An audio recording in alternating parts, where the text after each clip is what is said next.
Маанай менен көрсөтүүбүздүн жүрүшүн алдын көздөй улантып жаткан чагыбыз, катарыбызга жаңыдан кошулган көрөрмандарыбызга кутман таң каалоо менен бирдикте биз студиябызга келген коногубуз менен дагы мыкты маегибизди баштайлы деп турган чагыбыз. Ал эми келген коногубузду тааныштырып өтө турган болсом, бүгүн өзгөчө бир китеп темасында акылыбызга акыл кошкон мыкты бир темада маек куралы деп турган өчөрөбүз. Кыргыздын мыкты жигиттеринин бири өзгөчө бир Нурбек Калыгулов агабыз менен тааныштырып маегибизди баштайлы. Кутман таңыңыз менен.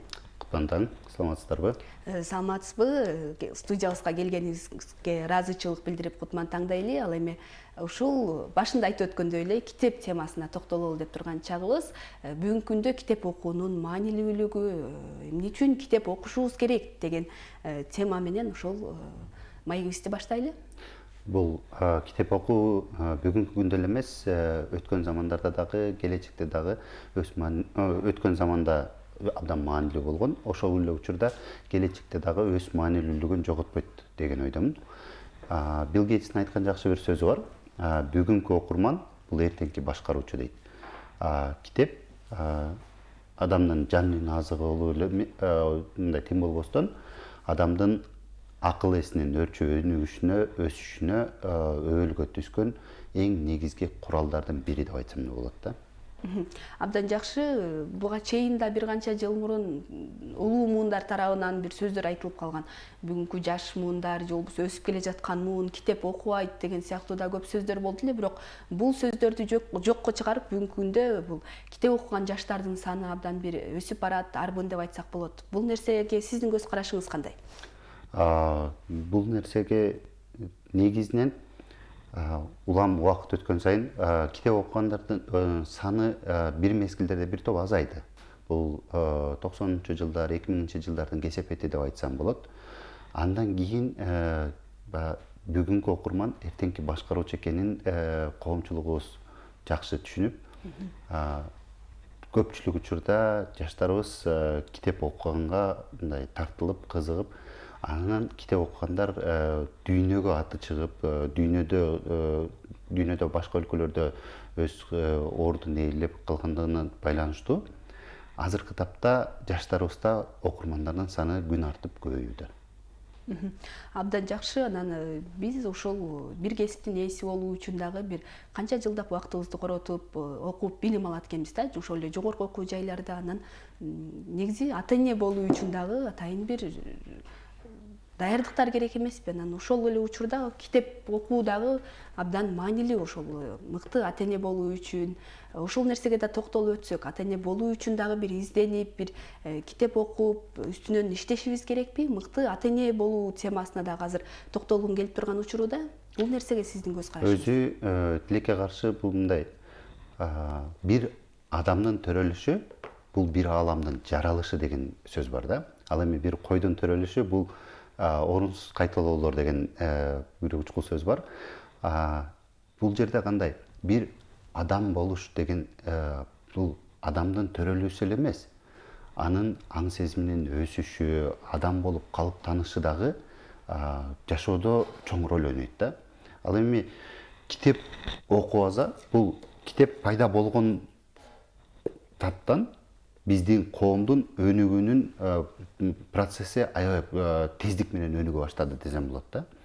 Бул жерде кандай, адамга жазуу пайда болгондо адамдар топтогон тажрыйбасын кийинки муунга бөлүшкөнгө мүмкүнчүлүк түзүлгөн. Анан кийинки муун дагы ошол тажрыйбаны топтош үчүн, мисалы 10 жыл, 20 жыл же 30-40 жыл же бир адамдын бир өмүрлүк убактысы кеткен тажрыйбаны отуруп 1 саат, 2 саат, балким 1 күн, 2 күндө ошол тажрыйбаны өзүнө алганга мүмкүнчүлүк алат дагы.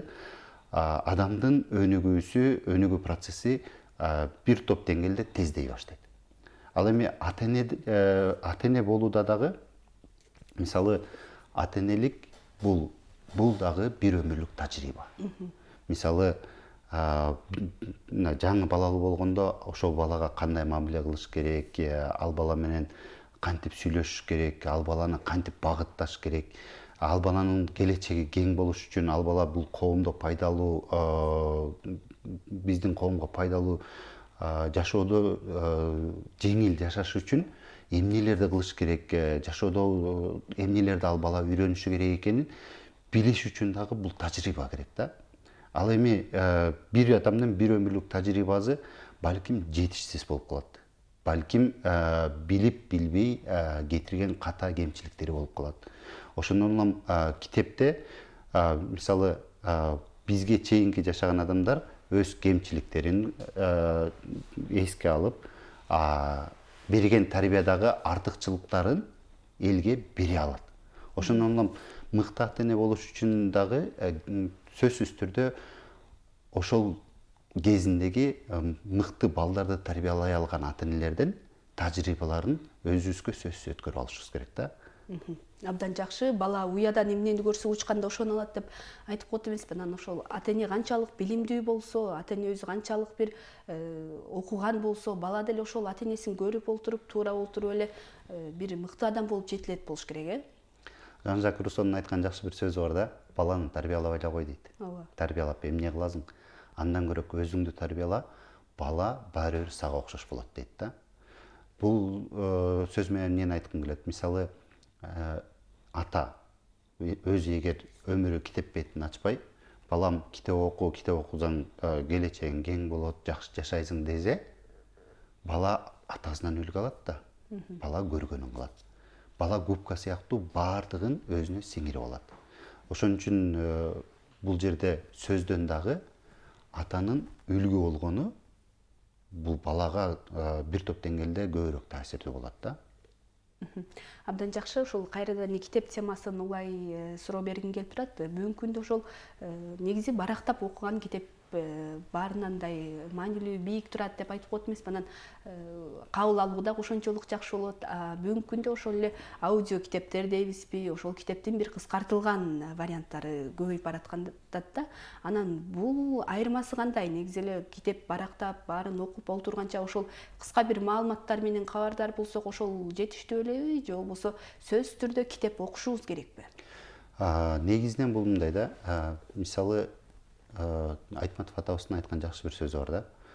Айрым учурларда ашказан мээге караганда бир топ акылдуураак, эмнеге дегенде керексиз нерсени кузуп салганга мүмкүнчүлүгү бар деген да. Ошол сыяктуу эле мисалы жазылган китептер көп.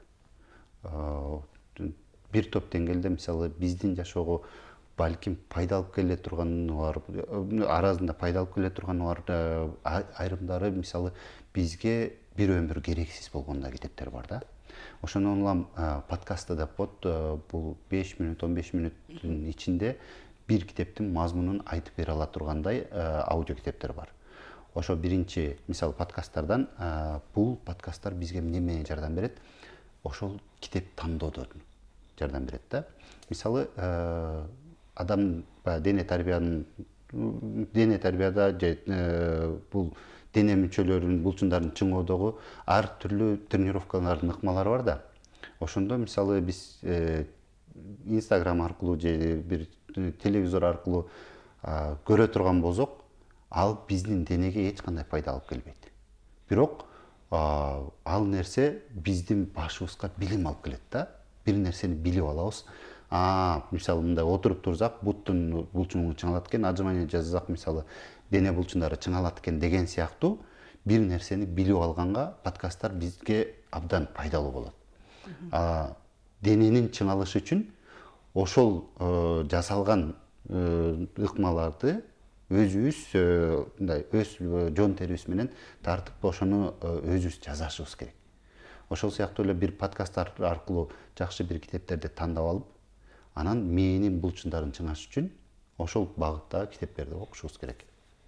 Китеп тандап алып деп калбадыңызбы? Негизи чындыгында эле ошол өзүбүзгө керектүү болгон китепти ар бирибиз мындай деңгээлибизге жараша дейбизби, же болбосо бир ошол кесибибизге байланыштуу эле тандап алып окуй бересизби, же болбосо ошол китеп тандоодо да өзүнүн бир эрежелери барбы? Кандай дейсиз?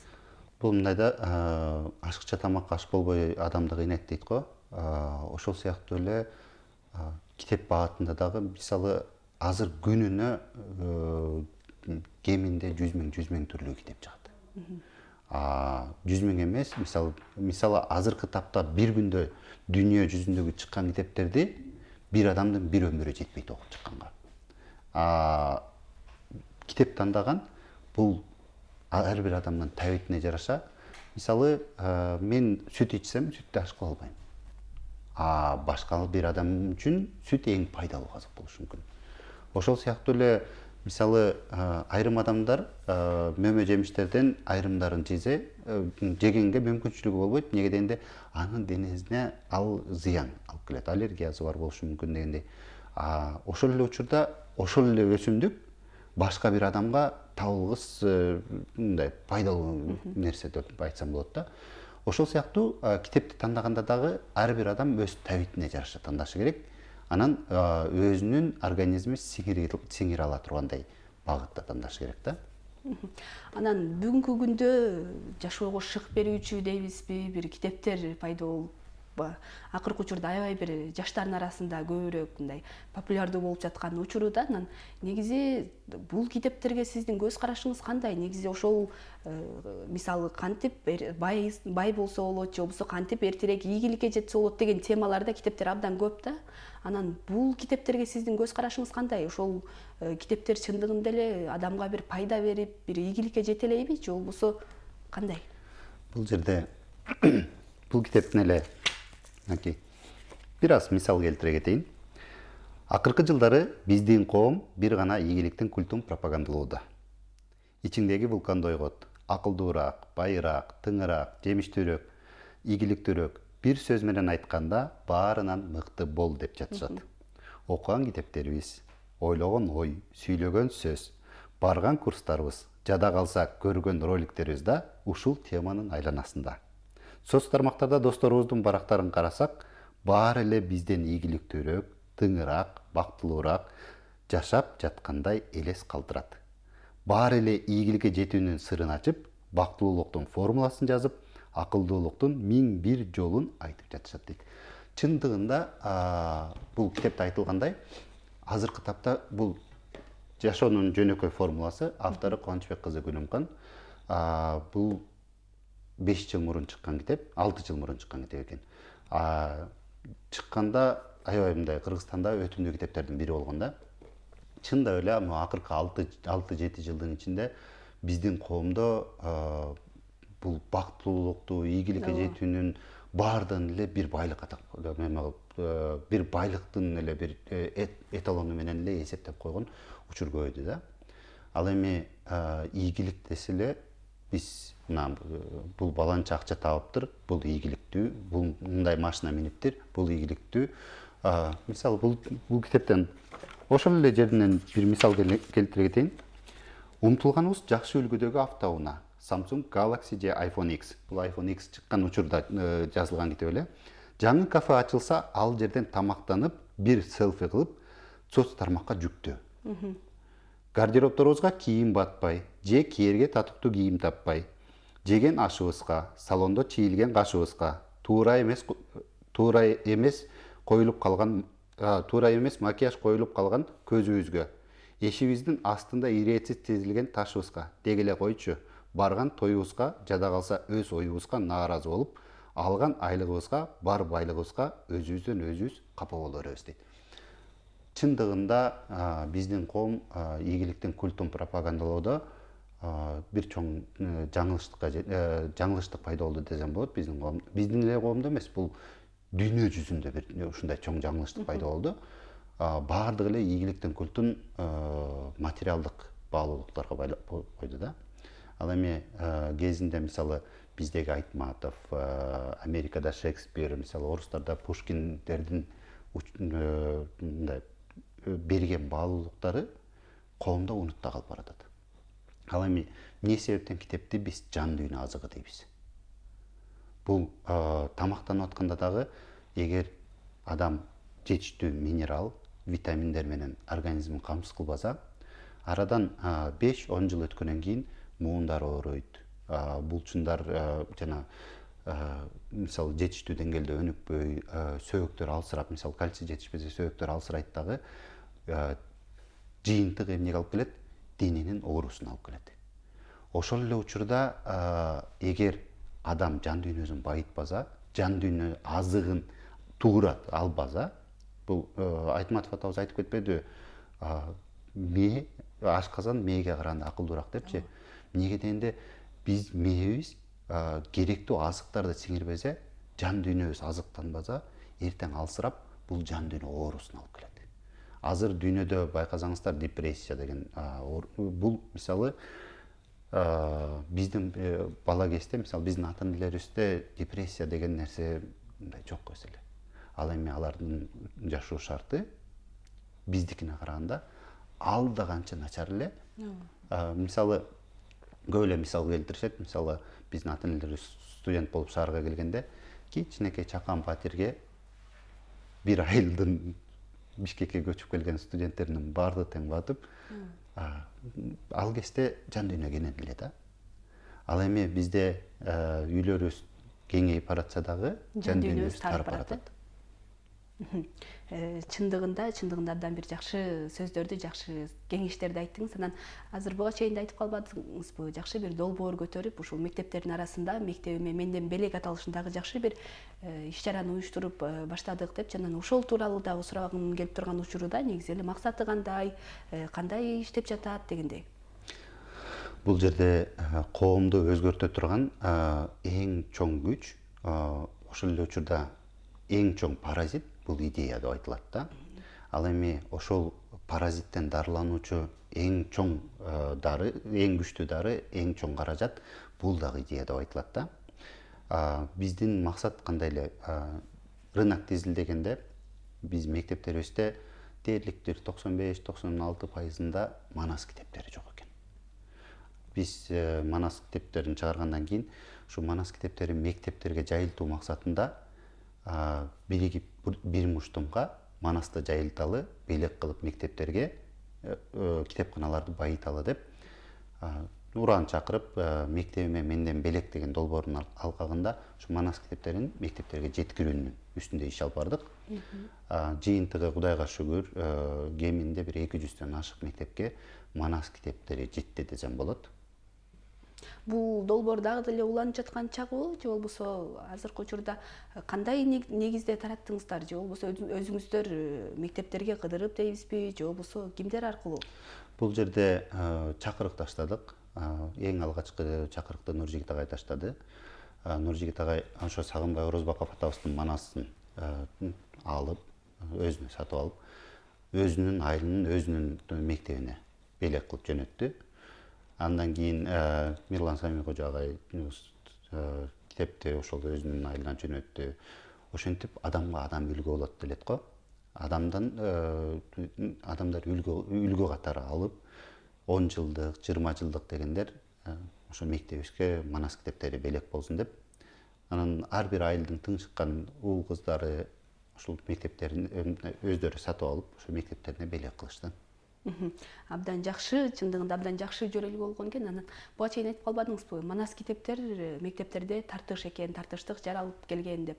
Анан ошол сиз жакшы ушул китеп темасын жакшы билген адам катарында айтып өтсөңүз, негизи эле Кыргызстанда өлкөбүздө кандай китептер жетишсиз, же болбосо кандай китептерге биз бүгүнкү күндө муктажбыз? Тилекке каршы бир эле манас китептер эле эмес, бул мисалы Айтматов атабыздын деле китептери, Залкар акындар деген Залкар акындарыбыздын китептери, жата калса мектеп программаларына кирген китептердин басымдуу бөлүгү мектептердин китепканаларында жок. Жокко эсе деп айтсам болот да. Анан мына мисалы азыр Кудай буйрса биз келечекте кенже эпосторго киришкен жатабыз. Ошо кенже эпосторду чыгарып, аны дагы ошо мектептерге, китепканаларга жайылтуу максатында ушу азыр кенже эпостордун үстүндө иштеп жатабыз. Илимдер академиясы тарабынан даярдалып, ошого Кудай буйрса каражат таап, басмаканадан басып чыгарып, анан элге жайылтуу менен иш алып барабыз. Бул эми Эртөштүк, Курманбек, Кожо Жаш, Эрт абылды, Жанышбайыш деген сыяктуу ушу кенже эпосторубузду чыгарып, мектептерге жайылсак деген максатта иштеп атабыз да азыр. Абдан жакшы. Анан бүгүнкү күндө ушул окуу жылы аяктап, мектеп окуучулары дагы жаңы бир турмуштун бир бурулушуна кабылып турган учурда, ушул теманы улай эле дагы бир суроо бергим келип турат да. Бүгүнкү күндө ушул кесип тандоо боюнча дагы сиз ушул турмуштан өз ордун тапкан билимдүү бир кыргыздын мыкты жигиттери катары өзүңүздүн ини карындаштарыңызга бир учурдан пайдаланып дагы кеп кеңештериңизди айтып коесузбу? Балким ушул кесип тандоо алдында турган бир түйшөлүп турган бир ошол жаштарга сиздин кеп кеңешиңизди. Бизде жашоонун өзөгүн өзгөрткөн 100 окуя деген китебибиз бар. Ошол жерде туура жашай бил деген бир окуя бар да. Ал жерде бир мыкты жигит мектепти жалаң 5 менен бүтүп, ушундай кубанып жогорку окуу жайга өткөндө ошол кубанып чоң ата деп чоң атасына келет экен да. Мен жогорку окуу жайга өттүм десе, чоң атасы бир карап жылмайып, анан балам сен тамактандыңбы дейт экен.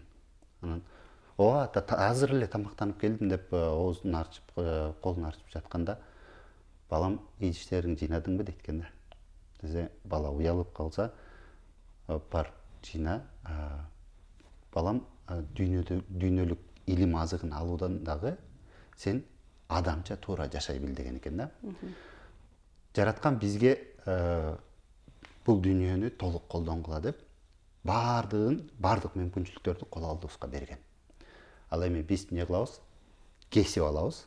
Мисалы, бардык мүмкүнчүлүктөр бул бир торт болсо, биз өзүбүзгө айтабыз да, жок, мен кесип эле алам, мен кесип алам депчи. Негизинен кесип тандоодо бул бир багытка мындай чектелбешибиз керек. Мындай кандай десем, кесип азыр мисалы биздин коом деле үлгү мисал деп айтсам болот.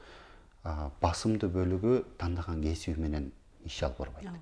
Биздин басымдуу бөлүгүбүз баардыгы тең эле, эми көпчүлүгү башка багыттарда иш алып барат да. Анан бул жерден эмнени айткым келет? Сократ өзүнүн окуучуларына, лицей деген булактын боюнда окуучуларын топтоп, анан окуучуларына мындай жогорку билимди алуунун максаты эмнеде деген суроо узаткан да. Аны окуучулары канча күн ойлонуп жообун таппай кыйналышкан. Ошондо Сократ мындай деп жооп берген экен. Жогорку билим алуунун бир максаты бул өз алдынча окуганды, өз алдынча илим алганды үйрөнүү деген экен да. Бул менен эмнени айткым келет? Кесипти ооба тандашыбыз керек. Бирок кесипти биздин жан дүйнөбүзгө жакын, ошол кызыгуу менен окуй тургандай кылып тандашыбыз керек да. Эмнеге дегенде, эгер адам сүйүп аткарган жумушу болбосо, сүйүп аткарган иши болбосо, ал адам ошол иштен бат эле тажап кетет. Ооба, мисалы, программисттер көп табат десе, мисалы, ооба, программист көп табышы мүмкүн. Бирок программирование ал адамдын жан дүйнөсүнө жакпаса, мейли ал өзүн кыйнап үйрөнөт, бирок жарым жыл, бир жыл дебей, ал жумуштан тажап калат да. Балким ал адам ыр жазгысы келеттир. Балким ал адамда акындыкка бул. Өзүң сүйүп аткарган жумушту тандаса, сен өмүрүңдө бир күндө иштебейсиң деген сөз бар да. Ал эми эң мыкты жетишкендиктер адам жан дүйнөсүнө жаккан, жан дүйнөсүнө жакын тандалган кесипте мыкты жетишкендиктер болот, мыкты ийгиликтер багындырылат. Абдан сонун кеп кеңештерди айттыңыз. Анан кайрадан эле китеп темасына кайрылгым келип турат. Негизи эле сиз өзүңүз көп китеп окуган инсандардын катарын толуктайсыз да. Анан сизди таасирленткен өзгөчө бир китептерди тизмектеп өтпөйсүзбү? Негизинен мисалы багытта жан дүйнөнү эс алдырыш үчүн деген багыт болот. Ошол эле учурда жан дүйнөнү байытыш үчүн, анан мындай терең илим алыш үчүн дагы деген багыттар болот да. Эми мисалы багытынан ала турган болсок, мен Теодор Драйзердин «Финансист» деген китебин бир мисал келтиргим келет. «Финансист», «Аплот», анан «Титан» деп 3 китептен турат да. Ошол китепти мен мисалы биринчи жолу окуганда 2-чи классымда окуган элем. Эми ал кезде жаш бала, ал жерде окуяларына мындай жомок сыяктуу таасирленген элем да. Ал эми ошону 6 классымда окуп чыкканда, 6 классымда кайта колума тийген, кайталап окугам да, анда башка таасирленгем. 11-де бүтүп атканда бир окугам, анда башка таасирленгем. Университетти бүтүп, кийин иштеп аткан учурда бир окугам, анда башкача таасирленгем. Жакын арада 3 жыл, 4 жыл мурун дагы бир окугам. Анда башка таасир болгон. Бул мен эмнени айткым келет? Бир китепти бир жолу окуп коюу, бул ага болгон бир көз чыгуу да. Ал эми аны экинчи жолу, үчүнчү жолу кайталап окуу, ошонун маанисине сүңгүп киргенге мүмкүнчүлүк түзөт. Мисалы, Айтматов атабыздын чыгармалары биринчи окуганда адамга башка таасир. Мисалга толорулган ала турган болсок, биринчи окуганда бул Жаа барстардын окуясы, Арсен Саманчин бул журналисттин окуясы деп мындай бир окуя сүрөттөлөт да. Ал эми экинчи жолу окуп чыгып, ошого терең ой жүгүрткөнгө аракет кылганда, ошол картаң Жаа барс, жаш Жаа барстан жеңилип калып, өзүнүн жашаган аймагынан кетүүгө мажбур болгону, ушул менен Айтматов эмнени бергиси келди. Арсен Саманчиндин окуясында азыркы биздин жашоодогу болуп жаткан көп көйгөйлөрдү Арсен Саманчин менен эле ошол Жаа барс менен чагылдырып койгон да. Ал эми мисалы кылым картар бир күндө ала турган болсок, Жамиланы айрымдар айтышы мүмкүн, мисалы Айтматовдун көпчүлүк чыгармалары эскиде калган окуялар депчи. Бирок эскиде калган окуялар аркылуу ал бүгүнкү күндөгү жашоонун, бүгүнкү күндө эле эмес, эртең дагы 10 жылдан кийин, 100 жылдан кийин кайталана турган дагы адамдын жашоосундагы көйгөйлөрүн айтып берген да. Мисалы, «Самый богатый человек в Вавилоне» деген китеп бар. Ал 1000 жыл мурунку окуяны айтып берет. Бирок ошол 1000 жыл мурун жашаган адамдардын көйгөйлөрү азыркы тапта биздин да башыбызда бар. 1000 жыл мурун карызга баткан адамдар азыркы күндө дагы ошол эле көйгөйдүн үстүндөбүз да. Болгону жашоо шартыбыз өзгөрдү, бирок жашоого болгон көз карашыбыз өзгөргөн жок. Бул жерден мисалы бүгүнкү тийип жаткан күн биздин аталарыбыз төрөлгөн күнү дагы 1000 жыл мурун дагы ошол эле күн тийип турган дегендей да. Ошон үчүн бир китепти мен көбүнчө айтат элем, бир эле окуп койбой, убакыт өткөндөн кийин сөзсүз түрдө кайталагыла деп. Абдан сонун анан ушул кыргыз адабиятына тууралуу дагы сөз кылып өтө турган болсок, бүгүнкү күндө ошол ыр жазгандар, ошол поэзия жаатында акындар көрүнүктүү эле болуп, бир канча китептер чыгып турган баарыбызга эле маалым. Анан ушул кара сөзгө токтолгондор, ошол эле бир роман жазган жазуучуларды жаштар арасында көп кезиктире албайбыз да. Бул жаатта сиздин көз карашыңыз кандай? Негизи эле ушул кыргыз адабиятынын бир учугу улануу алдындабы, же болбосо негедир солгундап баратканы сизге дагы байкалабы? Чындыгында биздин мисалы кара сөз чеберлерибиз жокко эсе болуп баратат. Буну мен мектепте окуп аткан кезде Айтматов атабыз жакшы көргөн деп айтсам болот да. Негединде мен ошондо 11-класс кезимде, мындан 18 жыл мурун, бир чоң долбоор көтөргөнгө аракет кылган эле.